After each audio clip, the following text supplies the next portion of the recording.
Alright, contained within this vintage 1980s tin lunch pail is the next puppet of which I would like to speak. Now, I will be honest with you all right now.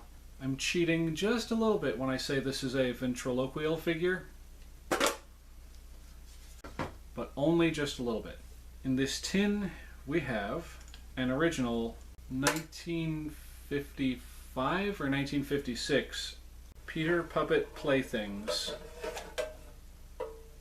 Howdy Doody marionette. And that's why I say that I'm cheating just a little bit when I say it's a ventriloquial figure, because, well, obviously, by all accounts, by all technicality, Howdy here is not actually a ventriloquist puppet. He is obviously a marionette. Give me just a moment. His strings are a bit tangled from hanging out inside that little tin for a while. Okay, so as I was saying, Howdy here is an original 1955 or 1956 Peter Puppet Playthings marionette. Now, as you can tell, well, as you might be able to tell, Howdy here is not complete, and the poor little guy's seen better days. Like, when I first got this thing, and I'll let you know right now, because I, over the years, have managed to hold on to the receipt from when I purchased him. I believe Howdy was $32, $32.02 when I originally picked him up back in the day.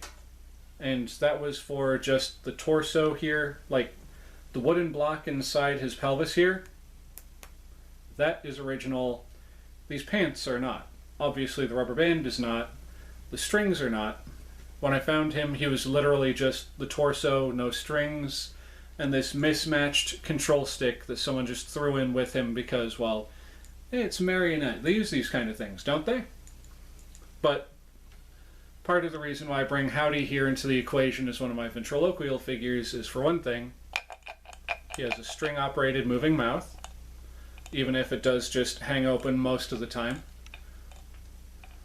But Howdy here is also one of those characters that transitioned from being a marionette into actually being a ventriloquial figure. But we'll get to him when we get to him. Now, the Howdy Doody show was created in the 1940s, I believe, and originally was a radio show. And then they moved on to television, and originally the Howdy Doody character was essentially just a voice in a box. As Buffalo Bob Smith, the guy who created the series, would have conversations with this Howdy Doody character, but originally he was, Bob was sitting at a desk, I believe. I don't remember this for certain. It's been quite a few years since I did any research into this series. But he'd be talking to the camera, and then he would have like on-screen, off-screen conversations with Howdy. And then eventually they were like, okay, this Howdy Doody character is actually starting to pick up some steam. What can we do with that? And then they're like, let's make a puppet. And then they created this guy. So enough about the history of Howdy Doody. Oh, fun little fact. Well, sort of fun little fact. The Howdy Doody show and the Teenage Mutant Ninja Turtles actually have something in common. There was a bit of a to-do, a bit of a stink raised by Mr. Smith when he heard the character Michelangelo going like, "Cowabunga!" Because apparently Buffalo Bob, back in the 50s, had come up with the phrase "cowabunga."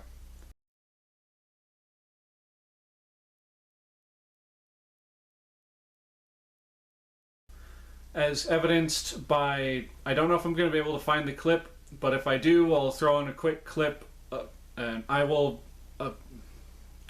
Okay, actually, no, I'm not going to throw in the clip, because it's very dated, and it's got some themes in it that are not so savory. Just cultural appropriation of a character played by, I believe it was a white actor who was playing an Indian called Chief Thunderthud, and he talks with...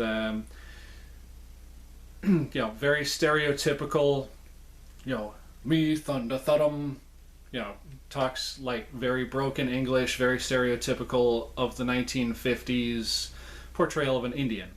But he had a song that was literally just cowabunga, although they called it cowabunga instead of cowabunga. Anyway, now getting back to the actual figure itself, Howdy here has composition hands, a composition head, and I believe originally the boots that would have been attached to the bottom of his feet were either wood or composition. I'm pretty sure they were composition.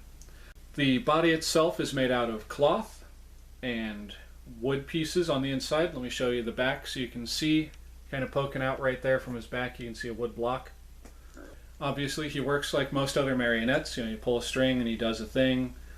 You pull another string and he goes like, does another thing. I was in the process of putting him back together when, life happens. I ran out of time and materials and such, and just, the project stalled out at this point, where I had taken a pair of old scrubs that my brother had, scrub bottoms.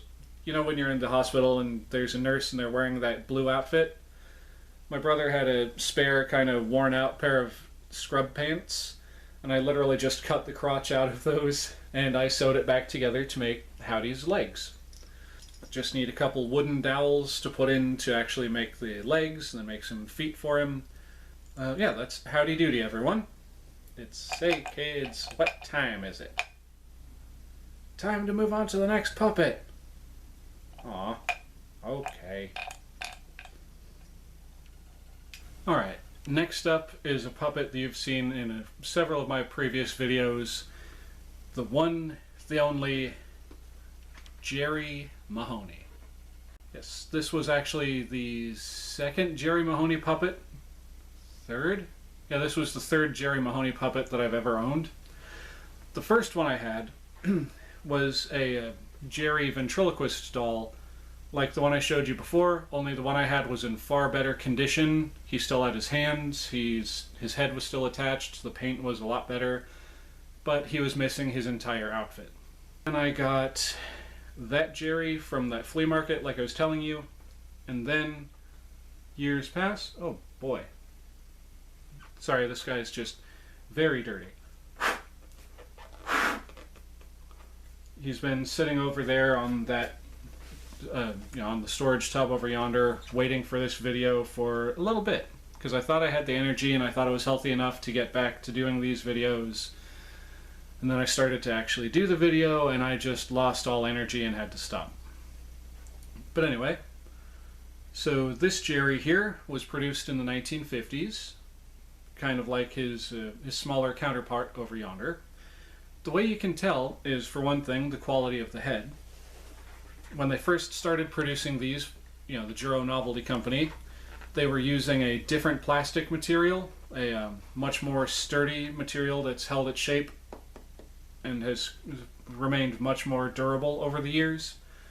If I'm not mistaken, this little fella right here, he's made with the same kind of material as those unbreakable combs from back in the day, but I could be wrong. One of the other ways that you can tell that this guy's from the 50s is if you look at the hands.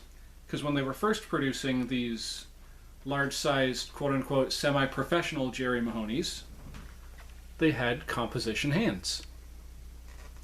And like I said with the other Jerry, composition is basically just sawdust and glue. It's a little more complicated than that, but that's the basic gist of it. Now, this Jerry, I believe he was only $45. I could be wrong on that, but he wasn't as expensive as you would think he would be, considering, his age and the fact that he's one of the he was one of the first wave of these Jerry Mahoney puppets produced. And the reason I'm only showing off this hand in particular is because his other hand, it's not as good. His thumb's got a chip out of it, the paint's crackled and stuff all over the place. It's probably going to be a bit hard to tell. When I first got this guy, this arm, I believe, was kind of like hanging off by the shoulder, so I repaired that. And I haven't really done much else to him other than, cleaning up his head, and actually, recently, took his entire outfit off and ran it through the washer because he was very dirty. He's still in great shape, but he was kind of, his clothes were kind of funky. He had that very old dust smell to him.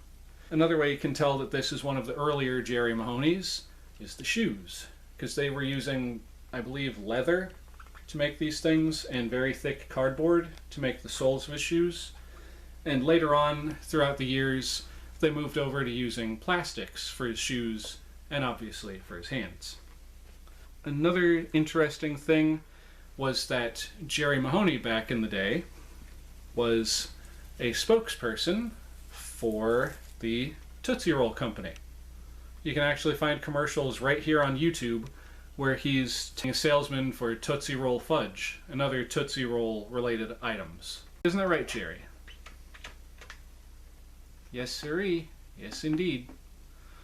My Jerry here is not complete because he's supposed to have, if you notice, there's a little bit of glue on his shirt here. He's supposed to have a tag right here over his pocket that says Paul Winchell's Jerry Mahoney. And also, he's missing the How to Be a Ventriloquist pamphlet that would have come with him.